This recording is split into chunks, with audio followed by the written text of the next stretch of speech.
নমস্কাৰ, মোৰ অসমীয়া পাকঘৰ চেনেলটোলৈ আপোনালোকক স্বাগতম জনাইছোঁ। আজি মই আপোনালোকলৈ এটা নতুন ৰেচিপি লৈ আহিছোঁ। মোৰ ফুলৰ টাবতে হৈ থকা পননোৱা শাকজোপা দেখিছেনে? ইমান ধুনীয়াকৈ হৈ আছে। মই তাৰে আজি এখন ভাজি বনাম বুলি ভাবিছোঁ। বলকচোন তেতিয়াহ'লে মইনো পননোৱা শাক আজি কেনেকৈ বনাওঁ আপোনালোককো দেখুৱাওঁ। মই পননোৱা শাককেইডাল এয়া ছিঙি আনিছোঁ। মই এতিয়া তাৰ ফুলবোৰ ধুনীয়াকৈ গুচাই ল'ম। গুচাই ধুই পেলাই মিহিকৈ কুটি ল'ম। এই পননোৱা শাকজোপাত বহুতো ঔষধি গুণ থাকে। আমাৰ স্বাস্থ্যৰ কাৰণে বৰ উপকাৰী এবিধ শাক। মই এয়া পননোৱা শাককেইডাল ধুনীয়াকৈ ধুই মিহিকৈ কুটি লৈছোঁ আৰু এটা আলু মই মিহিকৈ কুটি লৈছোঁ আৰু অকণমান মই পনীৰো কাটি লৈছোঁ। পননোৱা শাকৰ ভাজি বনাবৰ কাৰণে এখন কেৰাহী পাতি লৈছোঁ। মই তাতে অকণমান মিঠাতেল দি লৈছোঁ। মই এতিয়া পনীৰকেইকণ ইয়াতে ভাজি ল'ম। মই পনীৰ দিয়ে বনাইছোঁ। আপোনালোকে মাছৰ লগত জোলো বনাব পাৰে, নহ'লে আলুৰ লগত শুকানে ভাজিবও পাৰে।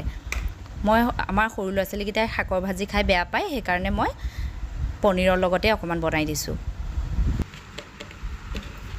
মই ইয়াতে এতিয়া পনীৰকেইকণত অকণমান হালধি গুড়ি দি দিছোঁ। হালধি গুড়ি দি মই এতিয়া অকণমান ভাজি ল'ম। মোৰ পনীৰখিনি ভজা হৈ গৈছে। মই এতিয়া তেলৰ পৰা কাঢ়ি ল'ম।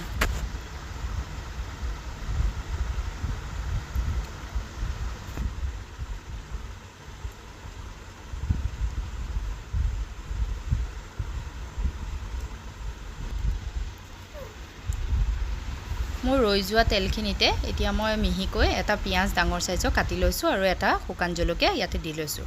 এতিয়া পিঁয়াজখিনি ৰঙচুৱা হোৱালৈকে মই ভাজি ল'ম।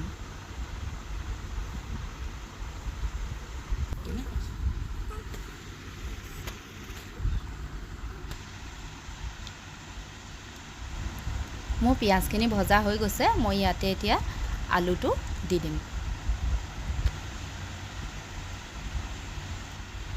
মই আলুখিনি দিয়াৰ পিছত এতিয়া 1 চামুচ হালধি গুড়ি দিছোঁ আৰু সোৱাদ অনুসৰি নিমখ দিছোঁ।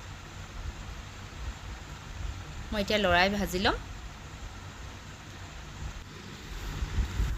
মই ইয়াতে শাকখিনি দি দিছোঁ। দি মই লৰাই ঢাকন মাৰি 3 মিনিটমানৰ কাৰণে সিজিবলৈ দিম।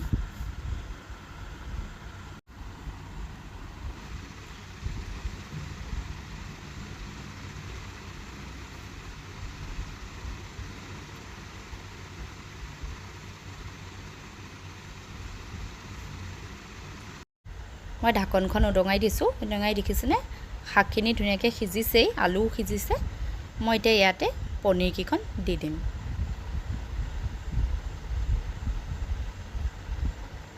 পনীৰকেইখন দি মই এতিয়া লৰাই ফৰাই 5 মিনিটমানৰ কাৰণে আকৌ ঢাকন মাৰি গেছটো মই চিমত ৰাখিছোঁ। মই এতিয়া আকৌ ঢাকনখন উদঙাই দিছোঁ। মোৰ পননোৱা শাকৰ ভাজিখন ৰেডি হৈ গৈছে। আপোনালোকে বাৰু এনেদৰে বনাই খাইছেনে?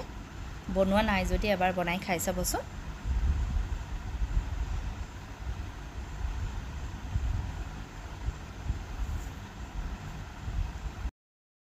মোৰ আজি পননোৱা শাকৰ ভাজিখন ৰেডি হৈ গৈছে। আজি যদি মোৰ ভিডিঅ'টো চাই ভাল পালে লাইক কৰিব, কমেণ্ট কৰিব, শ্বেয়াৰ কৰিব।